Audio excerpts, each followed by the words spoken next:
King's Lynn, ancient bustling city, and it must have ghosts and spirits and legends, mustn't it? And we're going to tell you some of them today. Lynn is an ancient city. It thrived on its network of waterways into 10 counties. So on the quay there would have been exotic sailors, goods, silks, iron ore, glass. There would have been honey and tar. There would have been peacock, apes, ivory, all the wonderful things from the east, and from the Baltic, pitch, tar, timber. Amongst these things would have been the sailors from all over the world. But the Lynn people were probably quite insular. They believed in superstition, in witches, in ghosts, and in little cottages like this, and even in the fine mansions. The superstitions were a way of life. The fishing community, for example, this is a little fishing cottage. Without the superstitions, the fishermen couldn't make sense of their lives. There had to be a reason why people drowned. There had to be a reason why fishing smacks didn't come home, while there was no catch, while infant children died before they were 1 year old. And the reason was you had disobeyed a rule. The rule could be that you had seen a black cat and gone fishing when you should have turned back, that you had seen a cross-eyed woman and gone fishing when you should have turned back, that you'd taken money on board, or that you'd taken a woman on board. That was a very bad thing to do. If the superstitions were obeyed, then you may have luck. If things went wrong, something that you hadn't noticed had happened. Maybe one of your fellow sailors had done something that was against the superstition. And then religion, of course, played such a great part in everybody's lives. How could you make sense of things when you had no control over them, other than God and the devil? In a little fishing cottage like this, for example, there's a mat in front of the fire with a red eye on it, and that is the eye of the devil. So if another devil looks down the chimney, he won't come and bother you because he thinks there's already a devil in residence. And one of the things that people were very wary of were witches. They could do immense damage to you and your family. They could make your chickens so they didn't lay. They could make your husband's fingers drop off so he couldn't work. They could poison your children. They could make your pigs barren. All these things could be done by your neighbours. And if one of them was a witch, you needed to find out. Witch hunting became very popular in Lynn after the accession of James I, the 6th of Scotland. He was very keen on finding witches. He had read in the Bible, "Thou shalt not suffer a witch to live." And he believed that he should get rid of all the witches, potential witches, even accidental witches in the kingdom. And big corporations like King's Lynn were encouraged to get a witch finder. And Lynn was rich enough to get the best witch finder of all, and that was the witch finder general, Matthew Hopkins. He charged an extortionate amount of money to find witches. So naturally, he found witches. He charged 8 guineas to find a witch, whereas the average maidservant, for example, was paid a few shillings, or at the most a guinea a year. He found witches. The most famous, of course, is Mary Smith. She was burned on the Tuesday marketplace, and her heart leapt from her body and landed on the windowsill of the building nearby. And that was the office of her accuser, the magistrate. The next day, to the astonishment of everyone who saw it, a little heart had appeared in the brickwork, which you can still see today.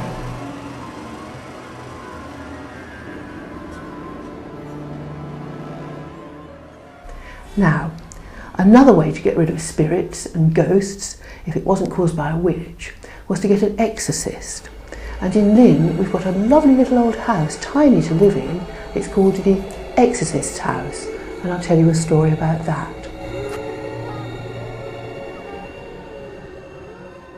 Exorcist was a position on the church establishment, so every parish would have had an exorcist, but we're lucky in Lynn because the little house still exists, and we know it, of course, as the Exorcist's House. The little story that I'm going to tell you concerns Frank Buckley.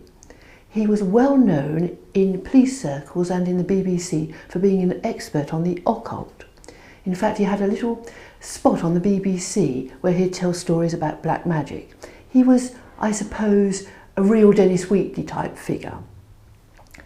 Mr. Buckley had a collection of occult artifacts that he would show people, and some years ago, there was an archaeological dig in Lynn, and one of the young archaeologists in the evening decided that he would go around with his camera because of Lynn's history and the wonderful old buildings, and he would make a photographic survey of the buildings. But one building he could not take a photograph of, and that was the exorcist's house.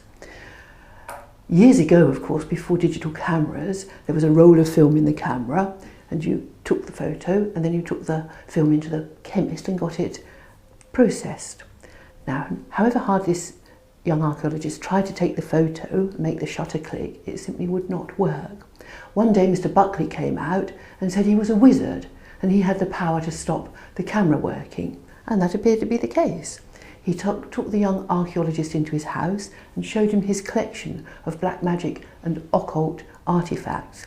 The young archaeologist says he was extremely pleased to leave and he'd never left a house so quickly in his life. Now, Mr. Buckley became ill and the BBC took stories from him at his sickbed until he died. His widow, Mrs. Buckley, went to America to go to live with her daughter who'd emigrated, and the house became empty. Arthur West, who had an insurance office on the Tuesday marketplace and was nearing retirement, thought he would rather like to buy it for his retirement. He was on his own, his children were grown up, and it would be ideal, a little house easy to look after in the town centre. So he bought it. He didn't really know what to do with it. He thought he might rent it out, but there was no hurry. And then an astonishing thing happened to him. He met a widowed lady who had 2 young daughters, and they fell in love and got married. So he now had a family to look after, so the cottage, of course, would be no use. However, he stayed with his family in the flat above the insurance office on the Tuesday marketplace. The 2 little girls were pupils at King Edward VII, so they had to walk past the cottage on their way to school. One day they ran home to their father, saying, "There's somebody in the cottage, Daddy." We looked through the window. There was an old lady. She was reading a book. She had a coloured screen behind her, and the fire was lit. On her knee was a cat. Mr. West was astonished. He said, "That can't be so. How has anybody managed to move in there? I haven't asked anybody to go in. Nobody's got the key. Let us go and have a look." Well, of course, they hurried to have a look, and the house was completely empty and cold. No furniture, nothing. Arthur West thought, that sounds like Mrs. Buckley, the old lady who used to live there. And they heard within the week that she had died in America.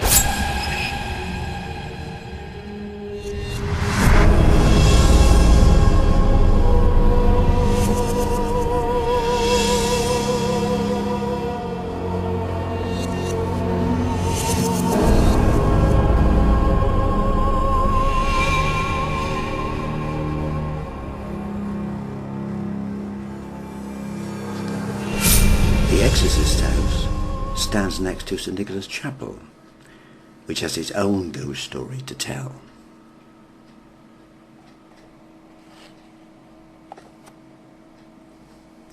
The press gang were active in Lynn during the Napoleonic Wars, and young men, rather than be captured and pressed into the navy, fled the town. One young man was so desperate that he hid in an old tomb in St. Nicholas churchyard. To protect him, his fond wife devised an ingenious method of bringing him food. At night, she dressed in a long white gown and visited the graveyard. Stories of the St. Nicholas ghost abounded. No one would venture near the churchyard, and at the time that the press gang was active in town, the hiding place was safe. So effective was this haunting that the St. Nicholas ghost passed into local folk legend.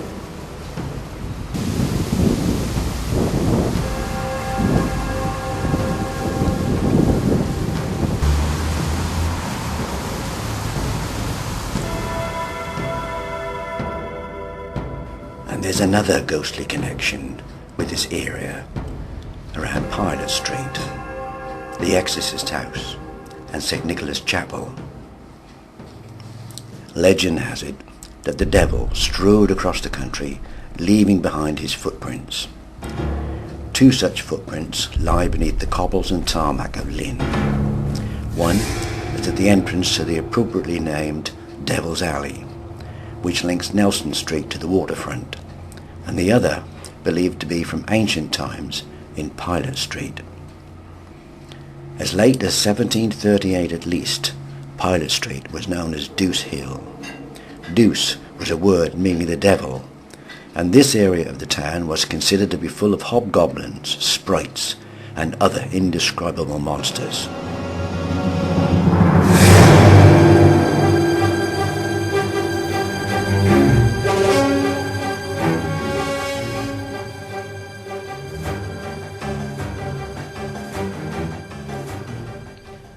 Pilot Street was a high street of the North End and very busy. Now it's full of family houses. One of the families there swear they saw a young man, who must be a ghost because he looks like a photographic negative, just glide through the wall into their corridor when they were just having a family chat. He's wearing knee breeches and has his hair in a ponytail. They've seen him several times, but who he is and where he comes from, nobody can say. Of course, that part of Lynn is very haunted. There's also the story of the gargoyles. A woman, when she was a child, could never sleep properly. She had nightmares all the time. It was very disturbing for her and her parents. But when she married and moved away, these nightmares stopped. Some years later, when part of the North End was being demolished, she saw her childhood home, and the walls had been taken down, and lying in the rubble were some gargoyles that had evidently been part of the house and had been plastered over. So all the time she was a child, those gargoyles were there. She dreamt about them, but didn't know where they had come from.